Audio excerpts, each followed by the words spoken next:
The crystal chandeliers of Belmore Estate cast prismatic light across the Italian marble floors as I followed my sister Vanessa through the grand entrance.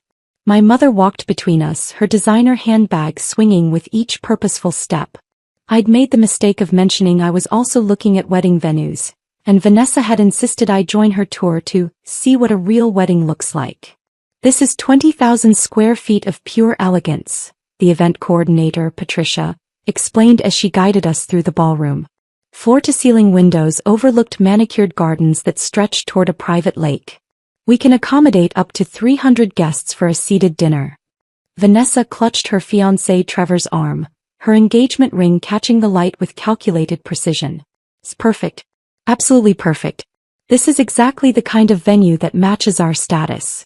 I ran my fingers along the silk wallpaper, remembering the hours I'd spent in these rooms over the past 3 years.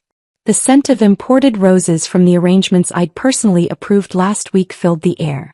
The deposit is $15,000, Patricia continued, pulling out her tablet. The full venue rental for a Saturday evening is $85,000, not including catering, florals, or... We'll take it, Vanessa interrupted, not even glancing at the price sheet. Trevor's promotion means money isn't an issue. We want the first Saturday in June. Mom beamed with pride. My successful daughter marrying a corporate attorney. This is exactly the wedding you deserve, darling. I smiled softly, studying the chandelier I'd had restored 6 months ago. The original had been damaged in a storm, and I'd spent 2 weeks finding the perfect replacement crystals in Prague. Elena, why are you even here? Vanessa's voice cut through my thoughts. You can't possibly be considering this venue for your little wedding. I'm just looking, I said quietly. David and I want to explore all our options. Vanessa laughed, the sound echoing off the vaulted ceiling. Options? Sweetheart, this venue costs more than your annual salary. What do you make as a bookkeeper? 40,000? 50. Vanessa, I said gently. No, seriously. She turned to Patricia with an exaggerated sympathetic expression. My little sister works in accounting for some small firm downtown. She's marrying a public school teacher. I mean, it's sweet, but this, she gestured around the ballroom, this is for people who've actually built something. Mom nodded in agreement. Elena, honey, you need to be realistic about your budget. There are plenty of nice community centers that rent for a few $100s. Some of them even have working air conditioning. Patricia shifted uncomfortably, glancing at me with an expression I couldn't quite read. Perhaps we should continue the tour? We moved through the estate, and with each room Vanessa's commentary became more pointed. In the bridal suite, she ran her hand over the velvet settee. Can you imagine getting ready in here, Elena? Oh wait, you probably can't. Your entire apartment would fit in this room. The gardens were next, where a white gazebo stood beside the lake. This is where I'll have my ceremony, Vanessa declared. 300 guests watching as I marry the man of my dreams in the most exclusive venue in the state. It's certainly beautiful, I offered. Beautiful. Mom scoffed. It's magnificent. And completely out of your league, Elena. I don't know why you insisted on coming. This is Vanessa's day. I invited her, Mom, Vanessa said with false sweetness. I wanted Elena to see what success looks like. Maybe it'll motivate her to be more ambitious. Trevor, who'd been largely silent, finally spoke. The venue is impressive. When Patricia mentioned the owner rarely makes public appearances, I have to wonder if the quality matches the reputation. Patricia's professional smile never wavered. I assure you, Mr. Pearson, Ms. Williams maintains the highest standards personally. Every detail of this estate reflects her vision and dedication. I caught the slight emphasis on my surname but said nothing. We returned to the main office, a sun-drenched room with restored antique furniture and fresh peonies on the desk. Patricia pulled out the contract paperwork, her movements precise and practiced. Now for the first Saturday in June, we do have a waiting list, Patricia began. However, since you're prepared to place the deposit today. Waiting list. Vanessa's voice sharpened. I don't do waiting lists. Trevor, tell her. Trevor pulled out his checkbook with a flourish. We're prepared to offer an additional $5,000 to secure the date immediately. Patricia glanced at me again, a question in her eyes that my mother and sister didn't notice. I gave the slightest shake of my head. That won't be necessary, Patricia said smoothly. I believe we can accommodate your preferred date. Let me just verify the calendar. While Patricia stepped away, Vanessa turned to me with a triumphant smile. See? This is what happens when you have real money and connections. You get what you want. I'm happy for you, I said sincerely. Are you though? Vanessa leaned closer. You've always been jealous of me, Elena. The pretty sister, the successful sister. Now I'm getting married in the most exclusive venue in the state while you'll be lucky to book a holiday in conference room. Mom patted Vanessa's hand. Now darling, be kind. Elena's doing the best she can with her limited resources. Not everyone can be exceptional. Something vibrated in my purse. I pulled out my phone to see a text from Patricia's personal cell. Do you want me to decline the booking? I quickly typed back. No. Process it normally. Say nothing. Patricia returned with a warm smile. Good news. The first Saturday in June is available. Let's go over the contract details. For the next 30 minutes, Vanessa negotiated every aspect of the venue rental with the confidence of someone who'd never been told no. She demanded premium linens, exclusive use of the grounds, access to the wine cellar, and a personal assistant for the week of the wedding. Our standard package includes, Patricia began. I don't want standard, Vanessa interrupted. I want the owner's package. Whatever Ms. Williams reserves for her most important clients. I almost laughed but turned it into a cough. I'll need to check on that, Patricia said diplomatically. Check with whom? The mysterious owner. Vanessa rolled her eyes. Honestly, it's a bit pretentious to never show your face to clients. What kind of businesswoman hides behind her staff? I studied my cuticles, counting silently in my head. Ms. Williams is very hands-on, Patricia said, her voice cooling slightly. She personally approves every event and often attends them incognito to ensure quality. Incognito, Mom repeated with a snort. How dramatic. In my day, business owners had the backbone to show their faces. Perhaps she's not that impressive, Vanessa suggested. Probably inherited the place and lets the real professionals run it. I bet she's some frumpy middle-aged woman who wouldn't know elegance if it hit her. I felt my phone buzz again. Another text from Patricia. I'm 5 seconds from telling her everything. I replied, wait. Trevor signed the contract with unnecessary flourish while Vanessa continued her monologue about their wedding vision. I want everything to scream sophistication. No tacky decorations, no budget flowers. Everything imported, everything exclusive. We'll do our best to meet your expectations, Patricia said, her professionalism admirable. Not your best, Vanessa corrected. Your absolute finest. Trevor is paying premium prices and I expect premium service. If your owner has a problem with that, she can tell me herself. Assuming she's capable of communication, Mom added with a laugh. I stood quietly, preparing to leave. I should get going. David's expecting me for dinner. Oh right, David, Vanessa said dismissively. The teacher. What does he make? 40,000 a year. And you're what, 50? That's 90,000 combined. Cute. Trevor makes 300,000 and I pull in 150 with bonuses. We're practically a different species financially. Different species, I repeated softly. That's one way to put it. Don't take it personally, sweetie, Mom said, touching my arm with false sympathy. You chose a simpler life. There's no shame in being ordinary. Vanessa leaned back in her chair, surveying the office like a queen on her throne. You know what, Elena? Since I'm feeling generous, I'll give you some advice. Don't try to compete with this. Find a nice little barn venue or a restaurant backroom. Have a small wedding with 50 guests, serve chicken instead of filet mignon, and accept your limitations. You'll be much happier when you stop trying to reach above your station. Above my station, I echoed. Exactly. Vanessa nodded enthusiastically. Know your place in life. I'm the successful daughter who made something of herself. You're the mediocre one who did the bare minimum.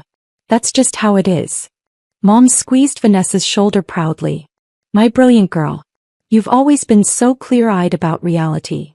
I picked up my purse, catching Patricia's eye one final time.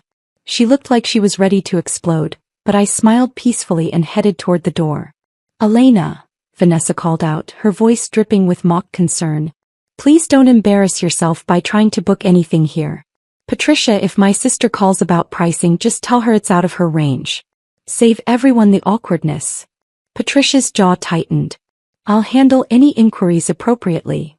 You can't even afford the consultation fee, Vanessa continued, laughing. What is it, $500 just to get pricing? That's probably your grocery budget for a month. I paused at the door, my hand on the ornate handle I'd selected from a catalog of Italian imports. You're right, Vanessa. I couldn't possibly afford this place. Finally, some self-awareness. Mom clapped her hands together. That's my realistic daughter. Now go find something suitable for your actual life. I stepped into the hallway, pulling out my phone as I walked toward the parking lot. The afternoon sun warmed my face as I scrolled through my contacts, stopping at Patricia work cell. Before I could dial, my phone rang. Patricia's name flashed on the screen. Ms. Williams. Patricia's voice was tight with barely controlled anger. I'm in the restroom. I had to leave before I said something unprofessional. Are you absolutely certain you want to proceed with this booking? Process everything normally, I confirmed, leaning against my car. Standard contract, standard terms. But your own sister Patricia's voice cracked. I've worked for you for 3 years and I've never wanted to violate client confidentiality more than right now. I know. She called you mediocre. Your mother said you were ordinary. And they're booking your venue while insulting you to your face. I noticed. Patricia took a deep breath. What do you want me to do? I watched a pair of doves land near the fountain I'd commissioned from a sculptor in Florence. Give them everything they asked for. Premium package, personal assistant, exclusive ground access. Make it perfect. You're going to let them have their wedding at your estate after they treated you like that? I'm going to let them book it, I corrected. What happens after that depends entirely on them. Silence on the other end. Then Patricia's voice came back with a note of understanding. You're planning something. I'm not planning anything. I'm simply going to continue being myself. I unlocked my car. Process the booking, Patricia. And thank you for your professionalism today. I know it wasn't easy. It was the hardest thing I've ever done, she admitted. But Ms. Williams, Elena, they're going to find out eventually. Yes, I agreed. They are. I ended the call and drove home to the brownstone I'd purchased 5 years ago, before Belmore Estate, before any of my family knew the extent of my business ventures. David was in the kitchen making his famous lasagna, and the smell of garlic and basil filled our home. How was the venue tour? He asked, kissing my cheek. Illuminating, I said, wrapping my arms around his waist. Vanessa booked Belmore for June. David turned, his eyes widening. Your Belmore? She booked your venue. She doesn't know it's mine. Elena. He studied my face carefully. What are you thinking? I'm thinking, I said slowly, that I'll give her exactly what she asked for. The finest venue, the premium package, the owner's personal attention. And then we'll see what happens when someone realizes they've been standing on the neck of the person who controls everything they want. David knew me well enough not to push further. We ate dinner, discussed his students, talked about our own wedding plans. Simple and intimate, just 40 people at the estate's private garden cottage that I'd never shown my family. 2 weeks later, Vanessa called me at work. I was in my actual office, a converted warehouse downtown that housed my investment firm's headquarters, but I answered from my desk in the small accounting firm where I kept a part-time presence. Elena, I need to talk to you about something important, Vanessa began, her voice unusually serious. What's wrong? Nothing's wrong. Everything's perfect, actually. I've been thinking about what I said at Belmore and I was too harsh. I set down my pen. Okay. I want you to be my maid of honor. The request hung in the air between us. Vanessa, you have 3 best friends who've been planning this role since high school. I know, but you're my sister. And I've been reflecting on our relationship. I think I've been competitive with you for no reason. That's a significant realization. I want to make amends. Say yes to being my maid of honor and I'll help you plan your wedding. I have connections now, Elena. I can get you discounts at vendors, help you find an affordable venue. It's the least I can do. I leaned back in my chair, studying the financial reports spread across my desk. Reports from the 12 businesses I owned, including Belmore Estate. That's very generous. So you'll do it? Can I think about it?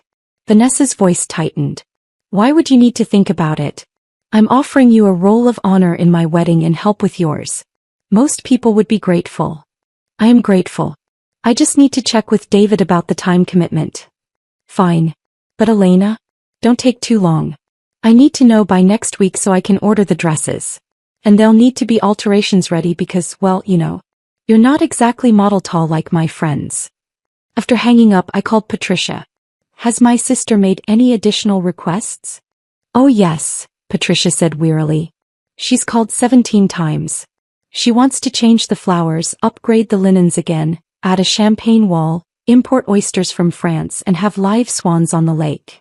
Give her whatever she wants. The swans will cost $8,000 just for rental and handlers. I'm aware. Approve it. She also asked about meeting the owner. She wants to pitch some kind of partnership where she becomes the venue's official wedding planner for her social circle. I laughed despite myself. What did you tell her? That Ms. Williams would consider the proposal and respond in due time. Perfect. String her along. Over the next month, Vanessa called me weekly with wedding updates and increasingly patronizing advice about my own planning. I found this little community center that's only $800, she'd say. It's a bit dated, but you could make it work with the right decorations. Or, David's salary is so modest. Have you thought about asking guests to contribute to a honeymoon fund instead of giving gifts? It's less tacky than you'd think. My favorite was, I'm learning so much about event planning through my Belmore experience. Maybe I could turn this into a side business. The owner still hasn't responded to my proposal, but I'm sure she will once she sees the caliber of clients I could bring. I attended every dress fitting, every cake tasting, every venue walkthrough. I watched Vanessa treat vendors with casual dismissiveness, saw her make Patricia's staff run in circles for every minor whim, observed her throw small tantrums when things weren't immediately perfect. Mom joined us for most events, and her commentary became a background hum of casual cruelty. Elena, you're not seriously wearing that to the tasting, are you? And maybe don't sample too much cake, honey, you've put on weight. And it's so nice that David doesn't mind that you're the less attractive sister. 3 months before the wedding, Vanessa called with breathless excitement. Elena, the most amazing thing happened. Patricia called to say Ms. Williams, the actual owner, wants to meet with me. Really? I put my meeting notes aside. Yes. Apparently she's impressed with how I've handled the planning and wants to discuss my proposal personally. This could be huge for me. Can you imagine? Wedding planner to the elite, operating out of the most prestigious venue in the state. When's the meeting? Next Tuesday at 2. Will you come with me? I want you to see your big sister closing a major business deal. It might inspire you to think bigger. I checked my calendar, which showed a board meeting for one of my tech investments. I'll make it work. Tuesday arrived with perfect spring weather. I dressed in my usual understated style. Tailored pants, simple blouse, minimal jewelry. Vanessa wore a designer suit and enough perfume to announce her presence from the parking lot. Patricia met us in the lobby, her expression carefully neutral. Ms. Williams is ready for you in the executive office. The executive office, Vanessa whispered to me as we walked. See? She knows quality when she sees it. We climbed the curved staircase to the second floor, an area of the estate I'd converted to administrative offices. My personal office occupied the corner with views of both the gardens and the lake. Patricia opened the door and gestured us inside. Please have a seat. The office was exactly as I'd left it that morning. My diplomas on the wall from Columbia Business School, photos from the properties I'd renovated, awards from the city's business association. My desk held neat stacks of documents, a laptop and the fountain pen my father had given me before he died. Vanessa settled into one of the leather chairs facing the desk. This is nice. A bit masculine for a woman's office, but nice. I moved to the window, looking out at the gardens where David and I would be married in 6 weeks. I wonder what she's like, Vanessa continued. Patricia's been so secretive. I hope she's reasonable about my proposal. I'm offering her a fantastic opportunity. The door opened and Patricia stepped inside. Thank you for waiting. Ms. Williams apologizes for the slight delay. Vanessa waved dismissively. That's fine. I understand busy schedules. Patricia walked to the desk, picked up a file folder and turned to face us. Actually, Ms. Williams has been here the entire time. She looked directly at me. Would you like to sit down? I smiled at Patricia and moved behind the desk, settling into my chair. Thank you, Patricia. I think we're ready to begin. The silence that followed was exquisite. Vanessa stared at me, then at Patricia, then back at me. What is this? Some kind of joke? No joke, I said calmly, opening the folder. Patricia said you wanted to meet with the owner of Belmore Estate. I'm Elena Williams. I own this venue. That's not funny, Elena. Vanessa looked at Patricia for confirmation that this was a prank. Patricia remained impassive. Ms. Williams purchased this property 4 years ago. She personally oversees all operations, manages 12 other businesses, and has a net worth of approximately $40 million. Her primary income comes from commercial real estate investment and development. Mom, who'd been sitting silently in shock, finally spoke. That's impossible. Elena is a bookkeeper. I work part-time as a bookkeeper at a small firm because I enjoy the simplicity of it, I explained. It's meditative. My actual profession is commercial real estate investment and development. I own the firm where I keep those books, along with 11 other businesses. Vanessa's face had gone pale. You're lying. This is some elaborate prank because I hurt your feelings. I pulled out my phone and opened my banking app, turning the screen to face her. The balance showed 8 figures. This is just one of my business accounts. No. Vanessa stood abruptly. No, this is insane. You drive a Honda Civic. You live in a tiny apartment. I live in a 4,000 square foot brownstone worth $2 million. I drive a Civic because it's reliable and I don't need to impress anyone. And you've never actually visited my home, so you wouldn't know. Patricia pulled out her tablet. Would you like me to go over the estate's financials? Or perhaps show the ownership documents filed with the county? Mom's hands trembled as she gripped her purse. Why would you hide this from us? I didn't hide it. You never asked.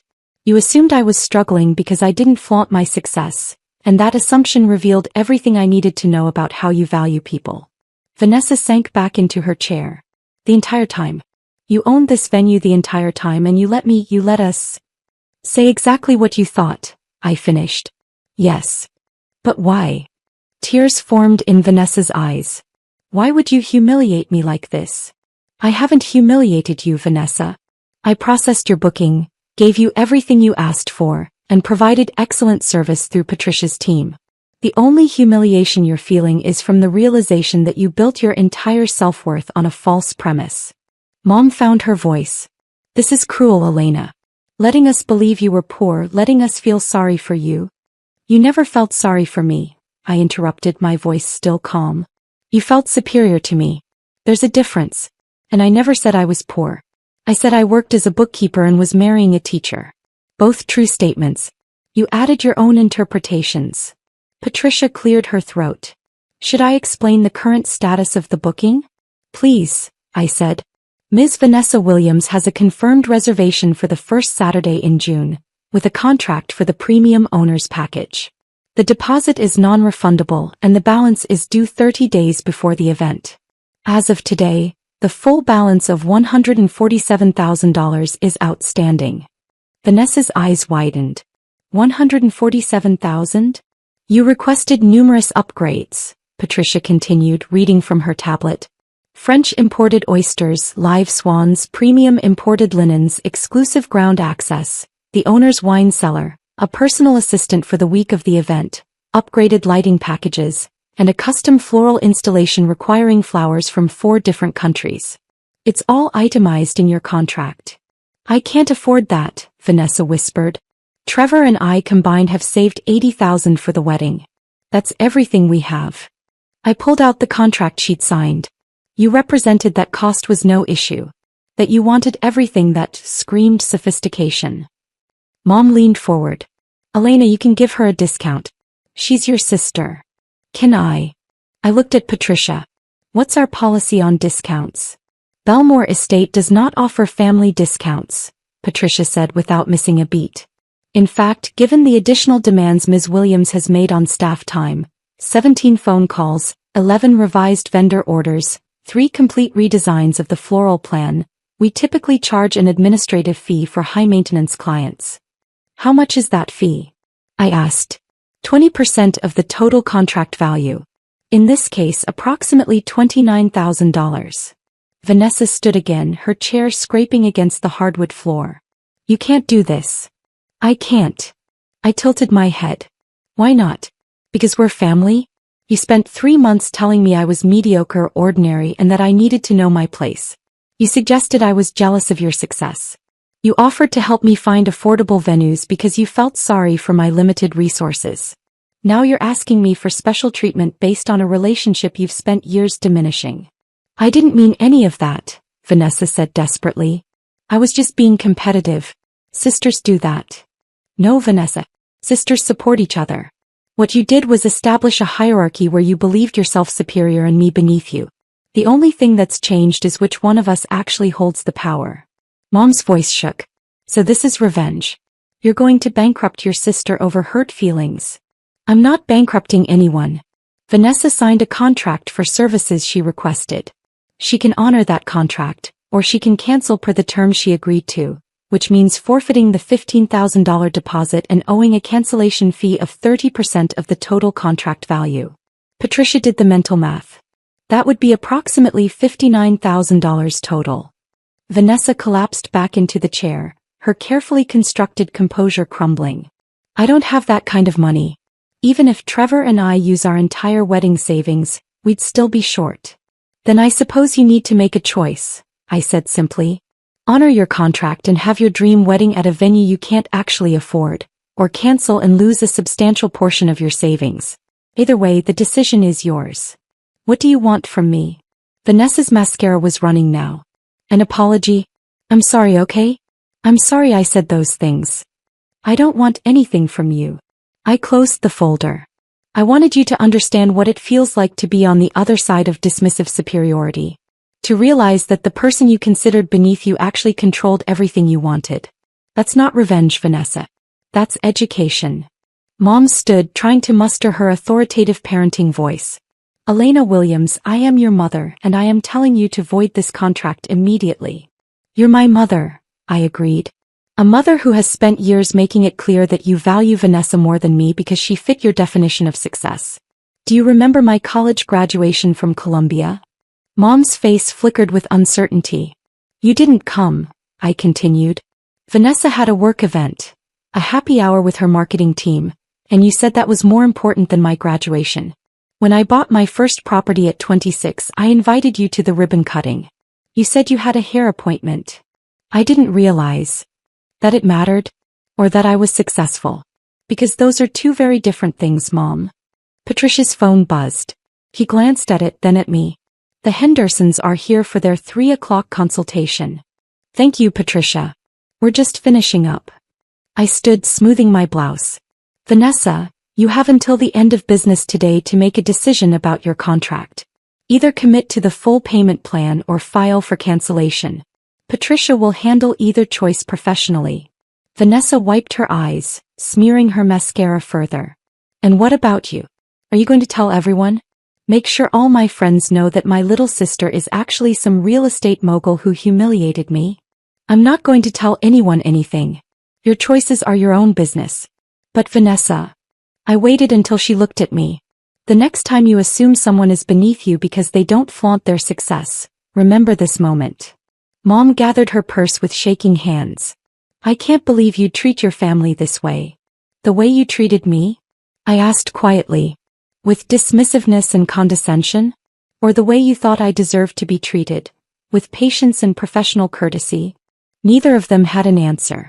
Patricia escorted them out and I heard Vanessa crying as they descended the stairs. I returned to the window, watching them exit through the main entrance. They stood by Vanessa's car for several minutes, arguing based on their gestures, before driving away separately. My phone rang 20 minutes later. David's name appeared on the screen. Your sister called me, he said without preamble. She's hysterical. She wants me to convince you to give her a discount. What did you tell her? I told her that you were the most generous person I knew, but that generosity should never be mistaken for weakness. He paused. She also called me a struggling teacher, who married above his station. Even while asking for help, she couldn't resist being condescending. I smiled despite myself. Did you tell her about your family trust? No. Let her think what she wants. I get why you work as a bookkeeper now. There's something peaceful about being underestimated. There is, I agreed. At 4:30, Patricia called. She canceled. Paid the cancellation fee with a bank loan from what I can tell. Trevor looked devastated. And the partnership proposal? Withdrawn. She asked me to forward a written apology to you. Did you read it? I may have glanced at it, Patricia admitted. It was very sorry you were offended rather than sorry I was cruel. That sounds about right. Patricia hesitated. For what it's worth, I've never been prouder to work for someone. Watching you maintain your composure while they said those things. Thank you, Patricia. That means a lot. So what now? I looked out at the gardens where my own intimate wedding would take place. Now we get back to work. The Hendersons need an event coordinator, and I have a board meeting at 6. Just another day at Belmore Estate, Patricia said with a smile in her voice. Just another day. 3 weeks later, I received a card in the mail. Vanessa's handwriting, but steadier than usual. Elena, I've spent weeks trying to write this and nothing sounds right. I can't apologize enough for how I treated you. Not just at the venue but for years. You were right. I built my self-worth on the idea that I was better than you, and losing that illusion has been devastating. Trevor and I are getting married at a small restaurant. We've invited 40 people. Mom keeps crying about the embarrassment, but honestly it feels more authentic than the spectacle I was planning. I don't expect your forgiveness, but I want you to know that I'm trying to become someone who deserves a sister like you. Congratulations on your wedding next month. I wasn't invited and I understand why. I hope you and David have everything you deserve. V. I placed the card on my desk, next to the invitation list for my own wedding. After a moment I picked up my phone. Patricia? Add one more couple to the guest list. My sister Vanessa and her fiancé Trevor. Email me their address and I'll send an invitation today. Are you sure? Patricia asked. I looked at the card again, at the shaky handwriting that betrayed how hard this had been to write. She needs to see what treating people with genuine respect looks like. Even when you have every reason not to. That's very gracious of you. No, I corrected. That's what family should be. And maybe it's time I showed her how that works. My wedding was exactly what David and I wanted. Intimate, meaningful, and held in the private garden cottage that most clients never knew existed. Vanessa and Trevor arrived quietly, sitting in the back row. She wore a simple dress and no jewelry except her engagement ring. When our eyes met, she smiled sadly and mouthed thank you. At the reception, she approached me carefully. Your venue is even more beautiful than I realized. The personal touches, the garden you designed, the cottage you restored, it's not just elegant. It's authentic. That's what happens when you build something for meaning rather than status, I said gently. She nodded, tears forming. I'm learning that. Slowly. Mom joined us, her expression uncertain. Elena, I owe you an apology too. I let ambition and social standing color how I saw you. I'm ashamed it took this to make me realize that you were successful all along, just not in the ways I was taught to recognize. I hugged them both, feeling the years of tension begin to ease. We're all learning, I said. That's what matters. As the sun set over the lake I'd restored, as David held me close on the deck I'd designed, as 40 of our closest friends and family celebrated around us, I realized that this quiet triumph of authentic connection, was worth more than any dramatic revelation. Vanessa pulled me aside before leaving. I still don't understand why you invited me. After everything. I smiled, squeezing her hand. Because you wrote that card. Because you're trying. And because the point was never to destroy you, Vanessa. It was to help you understand that treating people with dignity isn't dependent on their bank balance or their job title. I'm really trying, she whispered. To be better. I know. And that's why you're here. She left with Trevor, waving from their car, and I returned to my wedding. My real life, built not on assumptions or status or superiority, but on the quiet confidence of knowing exactly who I was and never needing to prove it. The venue I'd built. The man I'd chosen. The family I was teaching slowly to see people for who they truly were rather than what they appeared to be. Sometimes the greatest power isn't in the dramatic reveal. It's in the choice to extend grace after you've already proven your point. And that, I'd learned, was the only kind of success that actually mattered.